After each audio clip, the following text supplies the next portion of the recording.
At my wedding, my mom announced she was giving the car his parents gave me to my sister. My sister mocked me, saying, "Relax, it's just a car," but my groom looked at them and said, "My name is Lily, and I'm 29 years old." The band had just switched from the swelling strings of our first dance to something you could actually breathe to. Champagne glasses chimed against each other like tiny bells. Someone's aunt laughed way too loud near the dessert table. String lights draped across the garden pressed soft halos onto everyone's hair, making the whole scene look like something out of a magazine. I could still taste the buttercream frosting from our cake testing on my thumb, that particular sweetness that hangs in the air when a moment tries real hard to convince you it's absolutely perfect. And then my mother smiled. It was the smile I'd grown up watching, studying, learning to decode like a foreign language. Soft around the edges, bright in all the right places, beautifully rehearsed through years of practice. A church smile. A Sunday brunch smile. The kind that tells everyone in the room that everything is just fine, even when the kitchen's practically on fire in the next room over. She leaned in close enough that her Chanel perfume erased the last traces of vanilla cake from the air between us. "We are passing the Honda your boyfriend's parents gifted you to your sister," she said. The sentence came out smooth as silk, delivered like she'd just done me some kind of favor. Like she'd reorganized my closet and found a better home for something I obviously wasn't using right. Her tone suggested I should be grateful for her thoughtfulness. Next to her, my sister Cassidy tilted her head just so. The sequins on her rose gold dress caught the light and winked like they were in on some private joke I wasn't part of. "Relax," Cassidy said, her voice light and polished as a river stone. "It's just a car." I didn't look at Cassidy. Instead, I kept my eyes locked on my mother's teeth, set in that perfect pageant line she perfected back when she actually competed in pageants. Right on cue, my father drifted closer, like some kind of instinct told him that formality required a witness. He positioned himself just behind my mother's left shoulder, his face already settling into that neutral expression he always wore when things got uncomfortable. Behind them, across the dance floor, my husband Bennett caught my eye. His eyebrows lifted just slightly, just enough to be a question. He didn't move toward us. He didn't have to. We'd already decided months ago, in quiet conversations over morning coffee and late-night planning sessions, exactly who we were going to be when moments like this arrived. There's a particular kind of silence that shows up at weddings. Not the peaceful kind you get in empty churches or libraries, but the kind that folds itself over music like a heavy blanket, that presses down on laughter until it stops mid-breath, that freezes smiles halfway through forming. That silence arrived right then, sliding between all of us, smoothing everything flat and tense.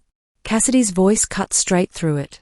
"It's honestly safer for me anyway," she added, flipping her hair over one shoulder. "My old Corolla is basically tragic at this point." She laughed at her own line, because of course she did. Bennett's mother and father had given us the Honda at the rehearsal dinner just 24 hours earlier. Clean, used, reliable, nothing flashy or over the top. They'd handed me the title with both hands, almost ceremonial about it, like they were passing down something that actually mattered. "You built this together," his father had said, his voice rough with emotion. "Here's something practical to help you move forward into your new life." The title was in my name only. Not joint. Just mine. A welcome into their family that felt like trust instead of ownership, like they saw me as a whole person instead of just an extension of their son. Looking back now, maybe that's exactly what bothered my mother so much. I'd learned young how to recognize problems before they even had proper names yet. When we were kids growing up in our house in Riverside, Cassidy got the bigger bedroom with the bay window and the built-in shelves. I got the explanation. "She's younger, sweetheart," Mom had said, stroking my hair like that made it okay. "She needs more space to grow into." When Cassidy spilled nail polish remover across my homework desk and it ate through the varnish like acid, leaving permanent white marks, Mom had just sighed. "You really should keep your school things in your own room, Lily. You know how clumsy your sister can be." Cassidy borrowed my sweaters constantly and returned them stretched out, pilled, sometimes with stains I couldn't identify. I got lectures about sharing gracefully and being the bigger person. She wrecked her first car, a hammer-down Civic, by rear-ending someone while texting. The weather got blamed. "Ice on the roads," they said, even though it had been 50 degrees that day. Meanwhile, I'd worked 3 holiday seasons at the warehouse on the edge of town, coming home with aching feet and cardboard cuts on my hands, just to save enough to buy my first beat-up Nissan. The lesson everyone took from that was simple. Lily is dependable. Lily can handle things. Lily doesn't need help. The pattern was tidy as a file folder. Cassidy asked sweetly, smiled gently, and when that approach didn't quite work, my parents reached into their toolkit. Excuses, explanations, a whole chorus of she's sensitive and you're the resilient one and you understand, don't you? I was the older sister. The cross-trained adult who could wait, who could give in, who could hand things over without making any kind of scene that might embarrass the family. I used to wear resilient like some kind of badge of honor, like it made me special. By 29, it felt more like a bell rope that other people yanked whenever they wanted something from me. Bennett's hand brushed my elbow at the reception. Just a light tap, a question without words. I answered without looking at him directly. I slipped my fingers into my clutch and felt the weight of the slim envelope inside. Paper shouldn't feel heavy, but this particular paper did. My mother's smile brightened by about 10 watts, like someone had adjusted a dimmer switch behind her eyes. We told her earlier this week, she said, practically chirping the words like she was announcing a surprise vacation. She's had such terrible luck with cars lately, and we thought, well, this Honda would be so much more useful with her. You two can manage with just one vehicle for now, can't you? Manage. She said it like she was tying a neat ribbon for me, packaging up my life into something more convenient for everyone else. I took a breath that tasted like broken glass. You're giving away our wedding gift, I said. Not loud. Not accusing. Just a simple sentence that wanted only to be acknowledged as true. Mom's smile barely trembled. Don't make this into some big thing, Lily. It's just a car. Your envelope was empty, I heard myself say. The words came from somewhere deep, somewhere I didn't know I'd been storing them. We took it as a symbolic gift. I hadn't planned that line. I think maybe the line had been planning me for years. Across from me, Cassidy's lips parted with delighted outrage coloring her cheeks pink. Wow, she said, half laughing, like she was somehow both above this moment and beneath it at the exact same time. You really think you're tough now, don't you? Somewhere near the cake table, I saw a phone camera lift up like it was moved by divine intervention. I leaned toward Bennett and whispered low, "Give me the envelope." He didn't ask which envelope. He didn't ask if I was absolutely sure about this. He just slid the envelope out of my clutch with practiced ease, like we'd rehearsed this moment, and placed it in my palm. Palm to palm, like exchanging vows all over again. My father reached for it before my mother could, curiosity cutting lines across his forehead. Cassidy leaned in closer, her eyes hungry for whatever drama was about to unfold. They opened it like they expected maybe a check, something big enough to make this whole confrontation worthwhile. They didn't expect legal paperwork. Mom's eyes flicked over the page, reading way too fast to hide how eager she was to find something she could use against me. The practiced smile didn't crack exactly. It just thinned out, went tight at the corners. Cassidy read over her shoulder and lost her smirk somewhere before the second paragraph. Dad pinched the top of the page between his fingers, scanning and scanning like maybe the words would rewrite themselves if he just stared hard enough. "What is this?" he muttered, his voice gone flat. "I didn't make them wait." "A notarized declaration," I said, keeping my voice just steady enough to carry across the space between us. "Executed 2 weeks ago with Bennett's family attorney. It states that all wedding gifts, including the vehicle currently titled in my name, cannot be sold, gifted, or transferred without my written notarized consent. Any attempt to reassign ownership will trigger an automatic legal review and potentially restrict any future inheritance arrangements from Bennett's family side." The music didn't exactly stop.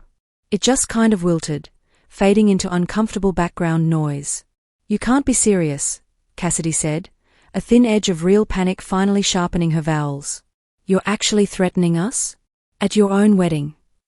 "You made a public claim," I answered simply. "I'm giving a public boundary in response." Dad let out a laugh that had absolutely no humor inside it, just sharp edges. "This is petty, Lily. Way over the top. It's a car, not a child, for God's sake." "No," I said, and my voice came out stronger than I expected. "It's the principle. It's every single principle you taught me that apparently only applied when Cassidy didn't want something." Mom slid the paper back into the envelope like it had personally insulted her fresh manicure. "We are family," she hissed, keeping her voice soft enough that only our little circle could hear. "You don't treat family like criminals." "You went into our garage last night," I said, the words coming out quiet as a blade. "You took photos of the Honda and posted them online." Cassidy blinked slow, like a deer trying to decide if the world was even real. "It was a joke," she stammered. "Just symbolic. I didn't actually think." "Symbolic of what?" Bennett asked. His first words of the whole confrontation, and his tone was glass calm. "That your presence at our wedding is supposed to be gift enough." A gasp fluttered from someone's aunt near the punch bowl. Mom's smile finally cracked. I could literally see it happen, like watching ice break across a frozen pond. I felt a tremor start in my legs, the aftershock of choosing yourself in public for maybe the first time in your whole life. It should have felt like an earthquake, like the ground opening up underneath me. Instead, it felt like stepping onto a dock after a long boat ride. Unsteady, sure, but underneath it all, the blessed promise of solid wood. Cassidy squared her shoulders, finding her footing in accusation, because that's what she always did when backed into corners. "You've always been like this," she said, her voice gaining confidence. "Self-righteous. Better than everyone." I turned to face her fully. I didn't raise my voice even a little bit. "You've coasted on apologies I had to make for you. You've taken consequences like coats that other people could wear instead. You call it family. I call it access." "Enough," Dad said, trying to retake control of the room. "This is a wedding, for crying out loud." "And this," I said clearly, "is the last day I pretend none of this happens." Bennett's fingers threaded through mine. 1, 2, 3. A silent countdown. The band waited. The guests waited. That old script I'd been following my whole life waited for me to obey it one more time. I didn't. I took out a second envelope and held it between two fingers. Cassidy's name was printed on the front in neat block letters. She stared at it like it might catch fire. Mom went to snatch it, but I pulled it back just half an inch. A boundary made visible. "This one's real documentation, not symbolic," I said gently. "Consider it insurance." Behind us somewhere, the cake shifted slightly on its table. Far away, a champagne cork popped with indecent cheerfulness. "Dance," Bennett said to the band softly, like it was a dare. The drummer lifted his sticks. The singer looked at me like I was the conductor of this whole strange symphony. I nodded once. The music rose back up. The room inhaled collectively. Cassidy's mouth opened around some fresh argument, and the bass line swallowed it whole. We turned, Bennett and I, into the song. My mother's smile finally fell completely off her face. Cassidy's glitter stopped winking in the string lights. The envelope waited in my hand like truth with actual edges. I pressed it into my father's palm as we passed him on the dance floor, our first real dance as a married couple somehow transformed into something else entirely. "Help isn't theft," I said quietly, "just for him. And love isn't access." We danced. Not for show this time, but for reclamation. At the edge of my vision, I saw my mother staring hard, already working on constructing a new smile that would fit whatever this room had become. I hoped, for once in my life, that it wouldn't come. The music was still playing when the whispers started. I could feel them ripple through the tables like a slow tide rolling in. Cousins muttering behind their hands. An aunt pretending to fix her napkin while her phone camera shook slightly. One of my mother's bridge club friends mouthing drama behind her champagne flute. That's the thing about families like mine. They love an audience almost as much as they hate actual accountability. My mother stood frozen beside the cake table, her face painted in politeness, but her eyes narrow and shaking with something that might have been rage or might have been fear. Probably both. Cassidy kept trying to laugh it off, making these brittle, high-pitched sounds that didn't belong to her usual charm school laugh. She still thought she could recover the scene, turn this whole thing into just another story about dramatic Lily overreacting. "Seriously, Lily," she said, her voice cracking with disbelief. "You can't actually be doing this over a car." Bennett squeezed my hand, but I didn't look at him. "This isn't about a car," I said quietly enough that people had to lean in to hear. "It's about everything that was ever mine somehow turning into hers." Cassidy let out a scoff, her tone rising into that defensive pitch I knew so well. Oh my God, are we really going to rehash high school right now? You're married, Lily. Move on already. High school was just practice, I said. You took my room, my clothes, my peace of mind. This car thing was just your graduation project. The room trembled under the weight of awkward laughter. Someone turned the music down lower. It wasn't quiet anymore, it was tense, waiting. Mom's voice sliced through everything. We're not doing this here, Lily. Stop embarrassing yourself. Myself. I repeated, actually blinking in surprise. You announced you were giving away my wedding gift in public. That's not embarrassment, Mom. That's theft with hors d'oeuvres. Dad ran a hand through his thinning hair, muttering to Mom, just let it go. But he wasn't looking at her when he said it. He was looking at me the way someone stares at a stranger who somehow knows too much about their secrets. Cassidy's expression flickered with something I'd seen my whole life, panic hidden underneath privilege. She leaned in, trying to soften everything with that little girl voice she used when she wanted something. Lily, you know I'm struggling, right? My old Corolla is basically dead, and your new Honda is just sitting there in your garage. You don't even need 2 cars. There it was. The justification. The quiet entitlement dressed up as genuine need. Bennett finally spoke, his voice even and clear. We're not running a donation program, Cassidy. Her face flushed dark. Easy for you to say, Mr. Trust Fund. You married up into money. Bennett's jaw tightened, but before he could answer, I stepped in. You mean he married someone who doesn't cave anymore? Cassidy blinked hard. What's that supposed to mean? It means the free ride is over. A murmur swept across the reception tables like wind through wheat. My mother's hand trembled as she tried desperately to reclaim the narrative. Everyone, please calm down, she said, her voice quivering with false grace. This has all gone quite far enough. But I wasn't done yet. Mom, I said softly, did you know Cassidy went into our garage last night? That froze her mid-breath. She took photos of the Honda and posted them on Instagram. Captioned it finally got a ride that fits me. With a heart emoji. Mom's lips parted. Dad frowned deeply. Cassidy's hand jerked toward her phone like she could somehow delete the evidence retroactively. How did you? She stammered. Security footage, I said, keeping my tone completely flat. And your post had a geotag on it. Our address.